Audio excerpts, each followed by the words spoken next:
ألا بذكر الله تطمئن القلوب۔ آج جو ماحول ہمارا بگڑ رہا ہے اس کی کئی وجوہات ہیں۔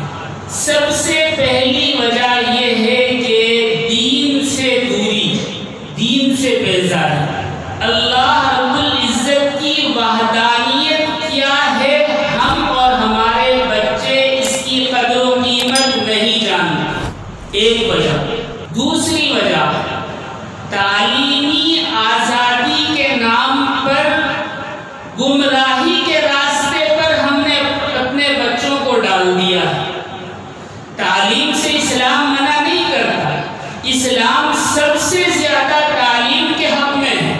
یہی وجہ ہے کہ تعلیمی سلسلے کو بڑھاوا دینے کے لیے قرآن کی سب سے پہلی سورت، پہلی آیت ہی اقرا نازل ہوئی۔ بچیوں کی تعلیم سے اسلام نہیں روکتا، لیکن تعلیم دلانے کے نام پر جو آزادی دی جاتی ہے اس سے اسلام منع کرتا ہے۔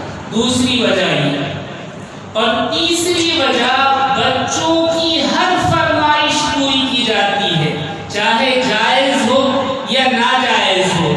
آج کل سب سے زیادہ موبائل اور انٹرنیٹ کا استعمال ہے، جس پر فیس بک، انسٹاگرام، واٹس ایپ، ایمو اور نہ جانے کیا کیا ہے جو کھلے عام بچوں کو دے دیا گیا ہے۔ وہ پاسورڈ لگا کر رکھتے ہیں، والدین دیکھ نہیں پاتے کہ کیا چیز اس کے اندر ہے۔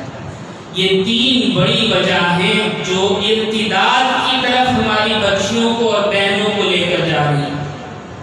اگر ہم نے اس کو نہ روکا تو یاد رکھیں، آج نہیں قیامت کے دن نبی کریم علیہ السلام کے روبرو تو شرمندگی ہوگی، لیکن اللہ کے آگے جواب دہ نہیں ہو پائیں گے۔ اور اس ارتداد کی وجہ سے ہماری بھی باز پرس ہوگی اور عذاب کے مستحق قرار دیے جائیں گے۔ اللہ ہم سب کی حفاظت